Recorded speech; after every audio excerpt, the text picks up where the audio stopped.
Hablemos de temas legislativos. Visita nuestra mesa de trabajo César Litardo, presidente de la Asamblea Nacional. Presidente, bienvenido. Bienvenido, presidente. Buenos días. Buenos días a ustedes, buenos días a todo el país que nos ve y nos escucha ahora que tenemos esta posibilidad gracias a la tecnología. Así que bueno, aquí para poder conversar y comentar los temas que son de interés nacional. A ver, le están viendo en su provincia. ¿Sí? En la provincia de Los Ríos. Sí. Saludos de sintonía en la provincia de Los Ríos. A ver, estamos 10 de julio, estamos a puertas de que usted cumpla 2 meses al frente de la Asamblea Nacional. César Litardo fue elegido el 14 de mayo como titular de la función legislativa. ¿Cómo evalúa estos casi 2 meses al frente del Parlamento? Bueno, creo que la forma o la composición de la Asamblea, que en este momento tiene diversas fuerzas políticas dentro de la misma, no hacen que sea una asamblea sencilla de manejar. Creo que gran parte de la posibilidad de haber llegado a la presidencia de la asamblea era el perfil que muchos veían en esa persona que puede llegar a los consensos. En este proceso, como ustedes conocen, hubo un arranque en donde hubieron ciertos inconvenientes, pero creo que ya en la actualidad la asamblea está tomando su rumbo. Hemos nosotros ya hecho varias acciones en torno a definir una agenda legislativa mínima. Yo la he denominado una agenda parlamentaria. Porque ¿Hay una agenda parlamentaria? Hay una parlamentaria. ¿Existe esa agenda? Ya está siendo trabajada y puesta en marcha. Me parece que es importante. ¿Y por qué parlamentaria? Porque no solamente se va a legislar, sino también tiene un proceso de fiscalización que estamos ahora trabajándolo en el mismo. ¿Y cuáles son los temas prioritarios, presidente? Bueno, basados en 3 ejes, ¿no? El tema de seguridad, que es uno de los ejes, el tema de estabilidad democrática y el tema de generación de empleo son fundamentales dentro de esa agenda parlamentaria. Y en ese sentido nosotros nos hemos puesto como meta en este proceso previo, hoy ya inicial, nosotros ayer hemos ya dado una muestra de esto, hemos derogado el impuesto verde, que era un proceso que ya se estaba tramitando y que lo hemos hecho en un tiempo importante, muy ágilmente, y tenemos plazo en las 2 próximas 3 semanas en aprobar en temas de seguridad las reformas al COIP. Entendemos que en esas reformas al COIP existen 2-3 nudos críticos que hay que tratarlos de una manera tal vez diferenciada, pero hay temas de consenso en donde seguramente habrá consenso para aprobación, buscar mecanismos para, por ejemplo, las personas que denuncien actos de corrupción tengan un sigilo, tengan un respaldo de que no puedan conocerse sus denuncias, para poder incentivar a las personas que conozcan este tipo de actos a hacer estas denuncias, y algunos temas más que tienen que ser interesantes en el tema de seguridad, en el tema del COIP. Así que creo que ya está un poco, como decimos en el fútbol, la cancha rayada. Ahora sí la cancha está rayada. Pero costó rayarla. Usted decía, es una asamblea que tiene complicaciones, que necesitaba consenso. ¿Costó rayar esa cancha? Por supuesto. Un poco lo que tenemos que entender, que pasamos de un mucho tiempo en donde solamente una fuerza política era que definía o rayaba la cancha, como digo. Ahora en donde para poder llegar a tener acuerdos hay que lógicamente conversar y buscar acuerdos como tal. Y eso, siempre he dicho que lo sencillo en la vida, no solamente en la política, es llegar a acuerdos con quien piensa igual. Lo difícil es ponerse de acuerdo con quien piensa diferente. Y en ese sentido, creo que ya hemos tenido la posibilidad de insistir en este tema futbolístico, rayar la cancha, tener claro que estamos ya jugando un partido importante por el país y vamos a, en ese contexto, trabajar de manera decidida por el desarrollo del Ecuador. Presidente, usted mencionaba entre las prioridades las reformas y el trabajo legislativo que se haga en torno a la materia laboral. Pero ¿cómo llevar adelante esos procesos de reformas si tenemos hoy una comisión de los trabajadores que no puede trabajar, valga la redundancia, con normalidad? Bueno. ¿Por qué? Porque hubo una presidenta que no fue elegida en consenso por parte de los miembros de la comisión, sino que, tal como ocurrió en gobiernos autónomos y en educación, fue impuesta por una mayoría en el Pleno. Y ahora está detenida esa comisión. Recordemos que las reformas laborales tienen que ser o van a venir desde el Ejecutivo. Entendemos que esto va a llegar en próximas semanas. Lamento mucho esta posición que tienen algunos asambleístas en torno a estas 2 comisiones. Me parece que hay una irresponsabilidad en ese sentido. Yo pienso que esto es democracia, y una vez que la democracia ha decidido una acción en mayoría, hay que respetarla. Creo que yo personalmente siempre lo haré de esa manera. Si en el Pleno de la Asamblea Nacional, el Pleno de la Asamblea se hubiera manifestado diferente a tal vez la posición nuestra, yo sería el primero que hubiera respaldado y estuviera dando ahorita a quien estuviera en esa presidencia todo el apoyo para que trabajen, porque realmente al país no le interesa eso, al país no le interesa saber si estamos o no en desacuerdo con una presidencia de una comisión, al país, al trabajador le interesa que le resuelvan sus problemas, así que me parece que sí hay una irresponsabilidad, digo, si hubiera sido al revés, yo hubiera actuado totalmente diferente, y a quien hubiera sido la persona que hubiera ganado en democracia dentro de un ente democrático, esa posibilidad le estuviéramos dando todo el apoyo. Pero usted, por ejemplo, resulta que hay legisladores que no lo ven así y uno sentiría que no hay garantías de gobernabilidad en esas comisiones. Y el tema es el siguiente, probablemente el común de los ciudadanos no conocen la dinámica de la construcción de una ley, y es en las comisiones donde se hace la construcción de la ley, donde se debate, donde se incorporan los articulados, que luego son conocidos por el Pleno de la Asamblea. Y casi hubo en el pasado, ¿no? Claro. De presidentes que perdieron el respaldo y que terminaron... En relaciones internacionales, por ejemplo, pasó claro, o educación, ¿no? Con Augusto Espinosa. Entonces, ¿cómo garantizamos esa gobernabilidad? En una comisión, por ejemplo, derechos de los trabajadores es absolutamente clave por las reformas que se vienen. Y hay estas dificultades. Vamos 2 o 3 semanas y no se logra regularizar el trabajo en esa comisión, presidente. Bueno, hay que hacer un llamado a ser responsables a los asambleístas que no están cumpliendo con su obligación de trabajar por la ciudadanía. ¿Ha procurado usted hablar con los integrantes de esa comisión? Hemos hablado con algunos de ellos. Me parece que es importante, yo digo...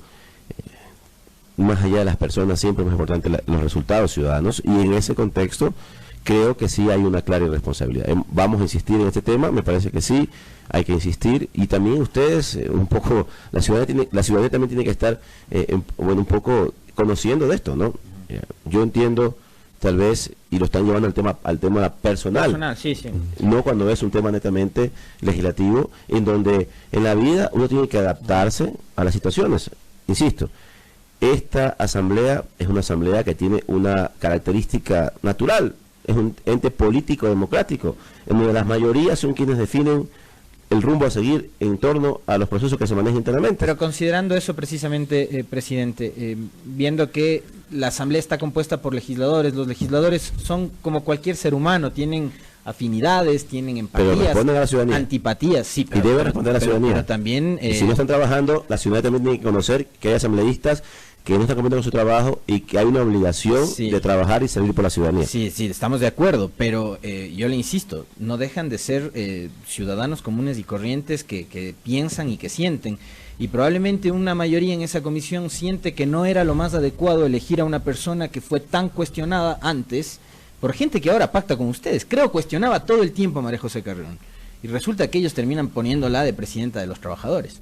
Entonces, ¿por qué no se pensó en otro cuadro, quizás buscar a alguien que logre mayor consenso? Como se pensó en su nombre, por ejemplo, para presidente de la Asamblea. Había acuerdos que cumplir, me parece que esos son importantes también dentro de ese proceso, y en ese sentido también somos personas de palabras. Y esto un poco es increíble, ¿no? Hay partidos que, como usted dice, la dinámica de la política actual tiene que ver con muchos acuerdos, y lo que nosotros hemos hecho básicamente es eso, un acuerdo en donde hay una coalición que trabaja en función de una agenda programática, y en ese sentido yo insisto, ya en este momento no tenemos que ver por personas. ¿Qué tal si, por poner un ejemplo, ahora en la comisión de GATS hay que tratar una ley que va a beneficiar a las juntas parroquiales del país un poco, porque se ha propuesto que haya un poco de más facilidades en los procesos de contratación pública? Por ejemplo, le pongo un ejemplo, una junta parroquial en este momento, para comprar un saco de cemento tiene que comprarlo por catálogo electrónico en una junta parroquial de Los Ríos en Quito, y no comprarlo tal vez en su ciudad, donde, por ejemplo, en este caso puntual, el precio es un precio único. Y hay asambleístas que por posiciones personales no le van a dar la facilidad para que las juntas parroquiales tengan un acceso a un trabajo más eficiente. Me parece que hay una responsabilidad muy clara. Hay que conversar, vamos a insistir esta semana en ese diálogo, pero me parece que las comisiones deben empezar a trabajar de manera importante, y ya esperemos que esto se resuelva y trabajar en una agenda que incluya a todo el Parlamento. ¿Cómo está la relación de César Litardo, presidente de la Asamblea Nacional, con sectores como el Partido Social Cristiano, Suma, o los de la Revolución Ciudadana, que no respaldaron su designación como presidente de la Asamblea Nacional y que cuestionaron algunos de los elementos asociados a esa sesión del 14 de mayo, donde, por ejemplo, los socialcristianos plantearon candidaturas, Guillermo Celi hizo un cuestionamiento respecto justamente de su postulación, y a los de la Revolución Ciudadana en la distribución de las comisiones casi que los relegaron a puestos secundarios. ¿Cómo está esa relación de César Littardo, ahora presidente de la Asamblea, con estos sectores? Bueno, yo soy el presidente de la Asamblea, el presidente de los 100 representantes asambleístas, incluido yo. Ese proceso interno democrático ya quedó atrás. Y en este momento mi obligación como presidente de la Asamblea es atender a todos por igual. ¿Está dialogando con estos sectores? Y lo hemos hecho con... ¿Ha dialogado con la Revolución Ciudadana? Hemos hecho con hechos, realmente. Nosotros hemos dialogado con todos. En definitiva, me parece que hay varias iniciativas de todos los sectores. Yo le puedo poner 3 ejemplos puntuales. La semana pasada hubo una presentación por parte de un asambleísta de la Revolución Ciudadana, en donde planteaba la posibilidad de que se haga un homenaje por los 100 años de Guayasamín. Fue aceptado porque me parece una idea interesante. Estamos tratando ahora, en base a una propuesta hecha por Héctor Muñoz del partido Suma, en torno a las reformas o enmiendas para disminuir o quitar las competencias del Consejo de Participación Ciudadana para elegir las autoridades. Estamos en un consenso, casi toda la Asamblea, en esa propuesta del asambleísta Muñoz.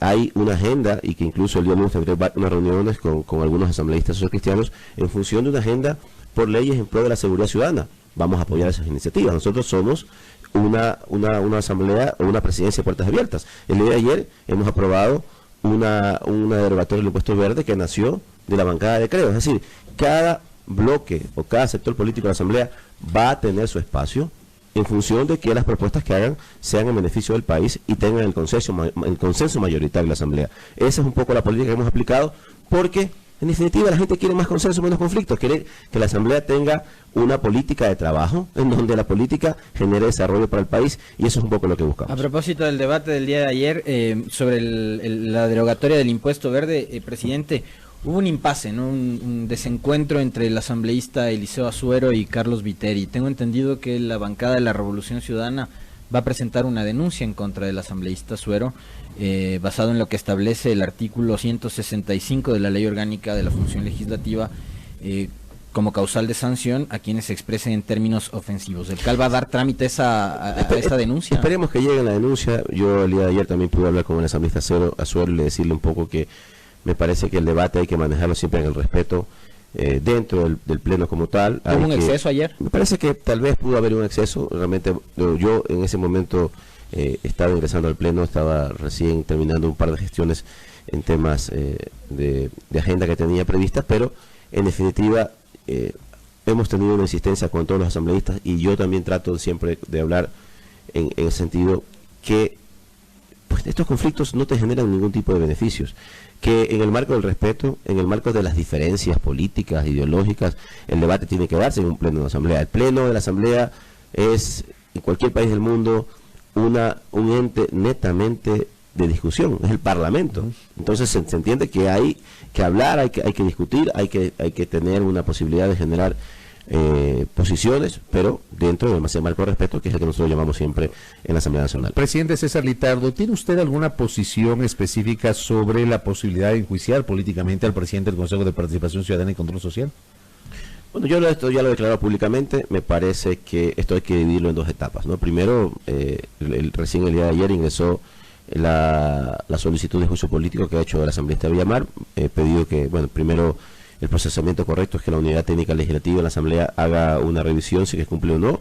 He pedido que presente el informe para conocimiento del CAL. Así es, he pedido, aparte de eso, a mi equipo asesor un poco que revise las causales propuestas para un poco yo tener una línea en torno a ese tema.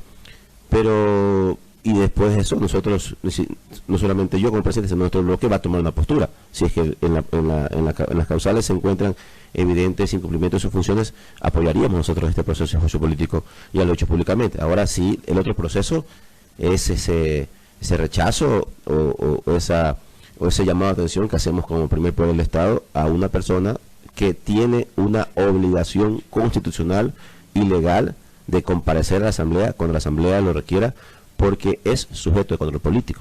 Me parece que ahí sí hubo una clara falta de respeto a la institución. Aunque Tuárez haya ido, Porque fue a la comisión de participación, pero dijo, yo no respondo, ustedes no me pueden fiscalizar por algo que supuestamente habría cometido antes de llegar al Consejo de Participación Ciudadana. Él es sujeto de control político como miembro del Consejo de Participación Ciudadana en este momento.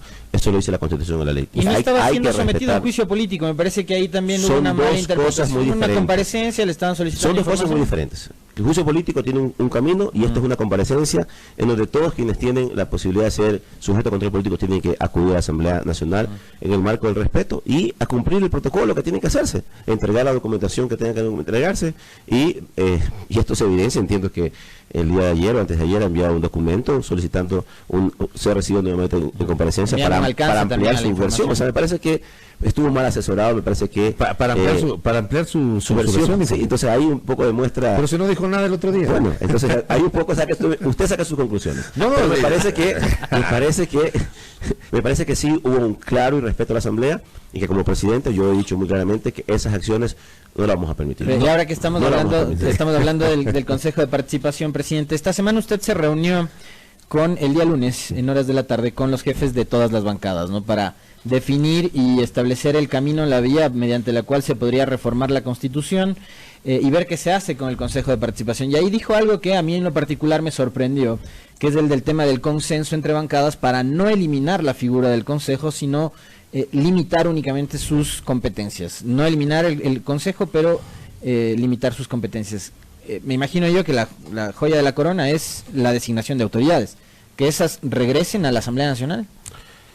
Hay un consenso en eso que usted menciona. Me parece que yo siempre he dicho, el Consejo de Participación Ciudadana, en su génesis, en su origen, me parece que era una idea que tenía un sustento. Veníamos un poco de un momento en donde había serios cuestionamientos al sistema democrático del país, pero en el camino en el que el Consejo se fue construyendo, comenzó a desviar su objetivo inicial, ¿no? Y esto se evidenció en varios argumentos que ya no los quiero mencionar. Pero actualmente, me parece que el principal problema del Consejo actual es que está muy politizado. Ya no cumple esa función. ¿El actual? El actual no cumple esa función en donde hay una verdadera representación ciudadana como tal. Pero fueron elegidos en las urnas. Pero ya un poco se ha desviado el concepto. Entonces creo que en ese sentido nosotros, un poco dentro de la Asamblea Nacional, hay un consenso, yo pienso que de todas las bancadas, ahí están todas las bancadas, tal vez no he tenido una versión oficial de la bancada de la Revolución Ciudadana, pero Social Cristiano, Suma, Creo, nosotros, el BADI, el BIN, están todos en la misma línea de que debemos encontrar un mecanismo para limitar esas funciones. Y eso es un poco lo que vamos a procesar en estos días. Ya no hablan de desaparición o eliminación del Consejo. Porque hay cosas que creemos que sí son importantes, que se destaquen en temas de un ente que tenga, y como fue su idea inicial. Si ustedes hablan con algunos asambleístas constituyentes, la idea inicial era fortalecer la participación ciudadana y el tema de designación de autoridades no era en ese momento tan relevante como tal. Y hay procesos como el proceso de participación ciudadana, de veedurías ciudadanas, el proceso de por ejemplo, sillas vacías que se dan en algunos gobiernos autónomos descentralizados, que hay que fortalecerlos. Pero me parece que es muy riesgoso en este momento poner en 7 personas la designación de las autoridades de control y justicia del país y que tal vez eso no esté enfocado de una manera correcta. Pero fíjese usted que cuando ese proceso de designación y evaluación lo lideró Trujillo, el Consejo sí funcionaba. Bueno, pero ahí y todo el mundo aplaudía y ellos fueron puestos a dedo. No tanto a dedo, porque fue un proceso también que partió de fueron ternas enviadas por el Ejecutivo. Pero fue un proceso que partió de un referéndum igual. Sí, pero ellos no fueron elegidos. Ellos no fueron elegidos y el referéndum decía que ese era el proceso de elegirlos. No fue una decisión arbitraria en todo el proceso. No fue arbitraria, de acuerdo. Suárez puede gustarnos o no, pero fue elegido en las urnas. Pero en definitiva, lo que decimos es que para mí hay temas que revisar. Nosotros incluso hoy daremos una rueda de prensa, todos los representantes de la coalición que estamos trabajando en la Asamblea en torno a un poco poner nuestra postura como coalición, no solamente como bloque, sobre estos temas, y es un poco, ustedes ya lo escucharán en unas horas más, en torno a cuál es nuestra posición general a todos los temas del Consejo de Participación Ciudadana y en temas como lo que hoy, por ejemplo, nosotros creemos que está totalmente fuera de un contexto legal. Entiendo que hay una reunión hoy en la tarde del Consejo en donde hay un punto que dicen que van a revisar lo actuado por la Corte Constitucional. Entonces sí son temas que a nosotros nos preocupan porque creemos que estamos viviendo un Estado de Derecho y respeto a las decisiones que tenemos. Hay decisiones que tal vez no nos gusten, si nos gusten, hay cosas que estamos de acuerdo o no de acuerdo, pero es un Estado de Derecho en el cual hay que respetar la decisión de cada institución. Ese Consejo de Participación Ciudadana, el actual, desde la óptica del presidente de la Asamblea Nacional, y guardando obviamente el respeto a la independencia de las funciones, pero desde su óptica, ¿el actual Consejo puede revisar las actuaciones del Consejo Transitorio? No puede revisar. Hay una resolución de la Corte que ya estableció claramente que este tema ya está totalmente subsanado, y que eso es un poco lo que nosotros estamos diciendo, que más allá de que tal vez hay decisiones que no son o sí son en concordancia con lo que pensamos, hay que respetarlas, y es un poco lo que nosotros estamos diciendo. Hay que respetar la institucionalidad del Estado, y eso responde a un entendimiento de que cada institución tiene sus reglas claras o sus políticas claras en la Constitución y la ley, y hay que respetarlas, y es un poco lo que nosotros estamos manifestando en este tema. Y sobre la base de aquello, presidente, también hace un momento Fabricio le preguntaba su criterio con respecto de la posibilidad de enjuiciar políticamente a Tuárez, pero ayer ya no se habló solo de Tuárez, sino que la Comisión de Participación Ciudadana, liderada por Raúl Tello, decidió incluir en un proceso de fiscalización al consejero Walter Gómez, acusándolo de hacer proselitismo político. Pero si son funcionarios públicos, ¿qué entendemos por proselitismo? ¿Qué es lo que les está o no prohibido?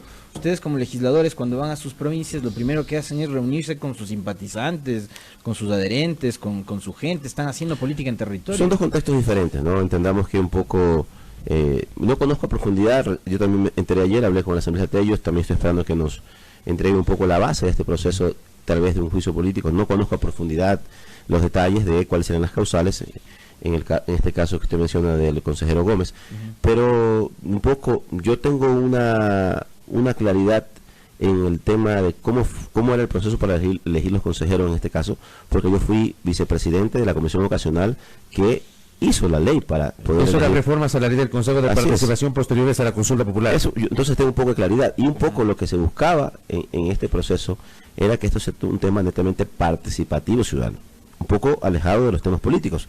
Yo tengo una elección política popular que, en definitiva, cada vez que yo hago acción política en territorio, me obliga a mí a estar en contacto con la ciudadanía y escuchar sus demandas. ¿Pero qué se entiende como proselitismo político? Bueno, por eso digo, no conozco a profundidad cuáles son las causales, pero sí había en la ley algunos temas que daban la posibilidad de inhabilitar o tratar de minimizar este efecto político. E incluso en esos procesos se preveía una inhabilidad de que quienes participen no podían haber sido afiliados a un partido político durante 5 años antes. Sí. Y también que es un poco un tema que ahora estaba también en el debate, y también de que posterior a su finalización del periodo tampoco puedan ser candidatos a una elección popular, para que no aprovechen la exposición mediática ni lo que representa ser en un ente como este, tener el reconocimiento, porque este era un ente netamente ciudadano.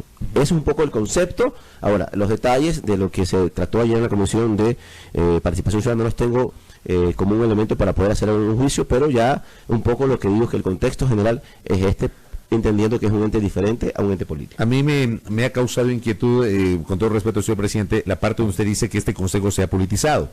Y quiero asociar eso con la visión de algunos que en cambio defienden al consejo y que creen que sobre el actual consejo hay una suerte de campaña de desprestigio para deslegitimarlo. ¿Usted cree que hay una campaña de desprestigio contra el consejo?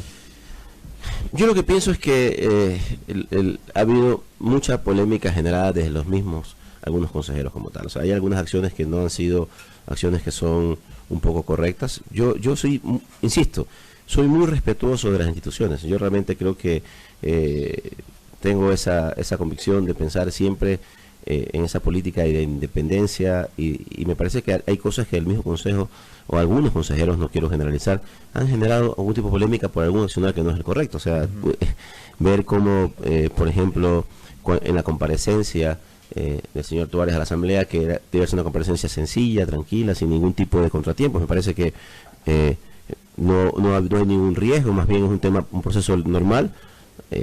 Habían muchas personas que llegaron acompañándolos con, no quiero ni decir el nombre, con algunos afiches y banderas de un partido político o de una acción política. O sea, ahí vas viendo cómo se mezclan las cosas. Hubo la agresión a la hubo la agresión a la gente Carrión. Son cosas que también no están dentro de un marco normal. Pero también hubo legisladoras como Cristina Reyes que dijo que Tuárez es un impresentable y que si sube Tuárez llega un rabioso correísta. O sea, adjetivización en la política siempre ha habido. Ya la asambleísta Reyes tendrá que responder por su afirmación. Yo en ese sentido insisto, nosotros no podemos estar legislando o fiscalizando en función de quién sube y quién no sube. Nosotros tenemos que legislar y fiscalizar en función de lo que la ley dice. Pero si la ley dice, yo mi criterio personal, si la ley dice que hay incumplimiento de funciones, no interesa quién suba. Lo que interesa es que se cumpla la ley como tiene que ser en ese proceso. Pero no hay un cálculo ahí por los riesgos de quién podría subir, porque no ayer, hay por ejemplo, cálculo. Julio César Quiñones ya pidió que se llame a comparecer a Rosa Chalá, vicepresidenta. Cristina Reyes anticipaba de que, ojo, si se lo comen a Tuárez, el que sube es Dávalos, que es muchísimo más dogmático del correísmo. Pues entonces me parece que la Asamblea también está midiendo los tiempos del tema de cálculo. Son decisiones personales, ¿no? La verdad. No creo que ese sea porque he conversado con la mayoría de las bancadas y no creo que ese sea una posición de la Asamblea como tal. Posiciones personales de los legisladores. Entiendo que esta es una posición personal de la asambleísta Reyes, que también la respeto como tal, pero en lo que nosotros hemos hablado entre la mayoría de bancadas, indistintamente de quién suba o quién no suba, si hay un incumplimiento de funciones, hay que hacer cumplir la ley de la Constitución. Oiga, presidente, usted es riocense. Su provincia pasó 84 días sin que las autoridades elegidas del 24 de marzo puedan ser posesionadas. Celebraron incluso sus fiestas de provincialización. ¿Sin autoridades? Sin prefecto y sin alcaldes. Las fiestas de Babahoyo. Las fiestas de Babahoyo. Usted creo que fue la principal autoridad ahí, pero no había autoridades locales. El Consejo Nacional Electoral, que ha hecho un papel paupérrimo organizando estas elecciones, ¿no debería ser también fiscalizado? Hay que fiscalizarlo, hay que hacer control político, no solamente, y yo insisto, al Consejo actual, me parece, y yo estoy de acuerdo, lo he declarado muchas veces, sobre todo porque mi provincia fue una de las más afectadas con este problema.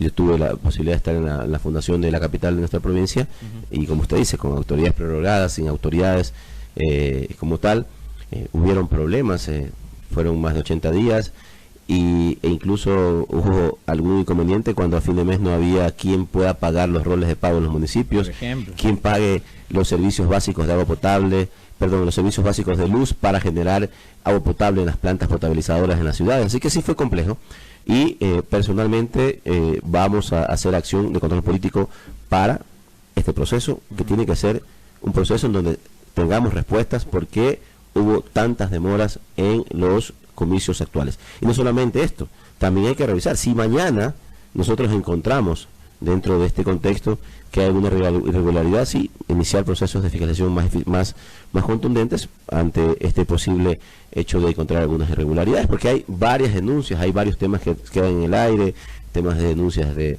fraude informáticos, varios temas que están que tienen que ser aclarados, que no pueden ser soltados por algún consejero o algún representante del CNE y simplemente quedarse como una denuncia en el aire, que hay que aterrizarla en un control político eficiente. Correcto. Presidente, un par de cosas adicionales. ¿Qué está pasando con el Código de la Salud? ¿Por qué no se ha retomado el segundo y definitivo debate del proyecto del Código de la Salud?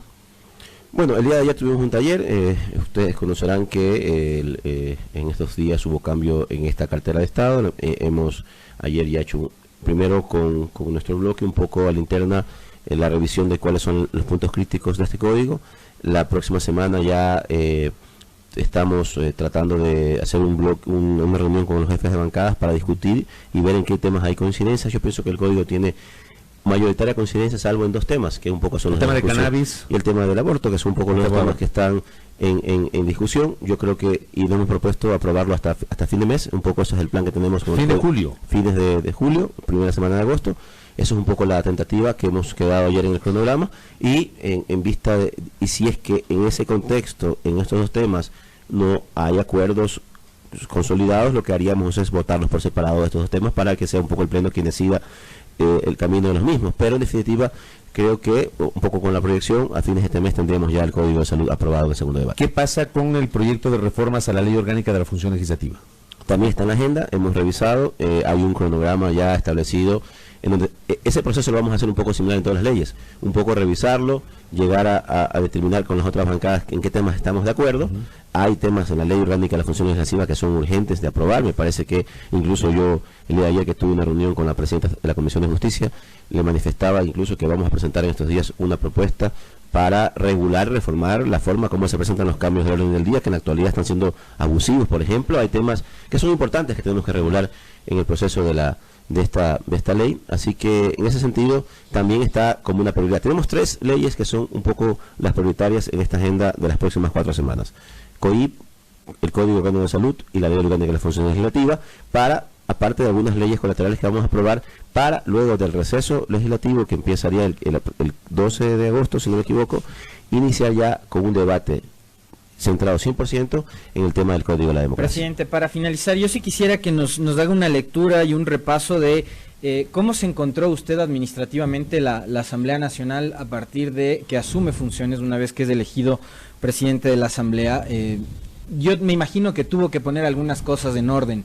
Incluso los últimos días del periodo legislativo anterior, presidido por Elizabeth Cabezas, se hizo pública la suscripción de un contrato oneroso de publicidad que yo no sé en qué estado se encuentra, si siga vigente. ¿Cómo encontró usted la Asamblea y si nos puede hablar del estado de este contrato de publicidad? Bueno, la Asamblea Nacional y un poco la Asamblea como institución tiene 2 componentes que son sumamente fuertes, importantes. No tienes el componente político, que es toda la cara política del país en la Asamblea, y también un componente administrativo, es una estructura muy grande que administrar. Nosotros hemos hecho una evaluación, vamos a seguir con este plan de austeridad que nos parece que tenemos que nosotros tener esa misma política. Estamos revisando y optimizando el tema de recursos humanos, que nos parece que es importante. En estas semanas haremos algún tipo de optimización en ese sentido, porque hay que buscar y estar acorde con los temas actuales. Vamos un poco a impulsar, y eso es algunas herramientas tecnológicas que apoyan la gestión de la Asamblea como tal. De hecho, una de las políticas que estamos aplicando, ayer tuvimos una reunión muy interesante en esta aplicación de Parlamento Abierto, que nos va a permitir incluso, les decía ayer en la reunión, optimizar recursos. Soñamos con que las comparecencias en una comisión, por ejemplo, ya no tengan que hacerse en el territorio en algunos casos. Hay casos que son necesarios, pero que incluso en las comisiones o en el pleno haya comparecencias de ciudadanos vía videollamadas, que son a veces muy interesantes porque acercan un poco más al ciudadano y dan facilidades como tal. En el caso del contrato que mencionabas de publicidad, entiendo ya fue cerrado, ya ese contrato ha sido cerrado en esta administración. Es un contrato que estaba, como ustedes dicen, generando algún tipo de inconveniente y polémica, pero se ha llegado a un acuerdo, ya ha sido por mutuo acuerdo dado de baja y en definitiva ya no está vigente en la Asamblea como tal. ¿Los productos comunicacionales los van a hacer con el equipo de comunicación? Sí, como estamos haciendo ahora, creo que hay un gran equipo de comunicación en la Asamblea, salvo alguna cosa especial, pero no creo que vayamos a necesitarla, pero tienen un canal y una radio en la Asamblea, ¿no? Yo soy una persona muy creyente en que los equipos internos hay que potenciarlos. Yo tengo una formación donde he trabajado en administración pública muchos años y me parece que hay que ir encontrando de cada persona sus mejores talentos y atributos, y en ese contexto tenemos que darle una potencialidad. Incluso hemos hablado y en las sesiones de planificación, sobre todo en el área de comunicación, hay que potenciarla. Hay un equipo muy valioso.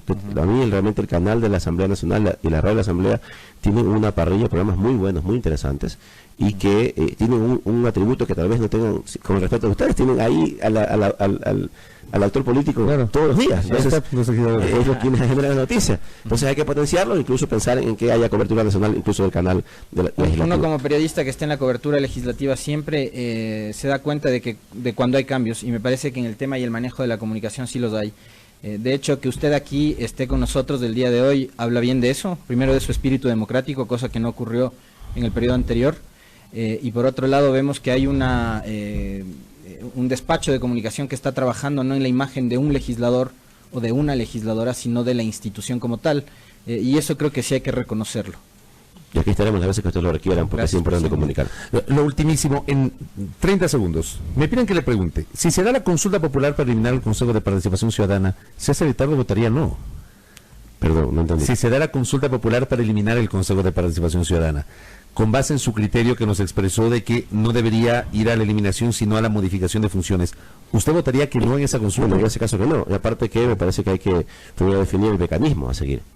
si es vía enmienda o si es vía reforma. Y cada uno tiene su establecimiento claro de cómo seguir este proceso dentro de este tema. Yo creo que hay que potenciar la participación ciudadana, pero sí un poco limitar la designación de autoridades. Oiga, presidente, ¿en el correísmo fue todo malo o no?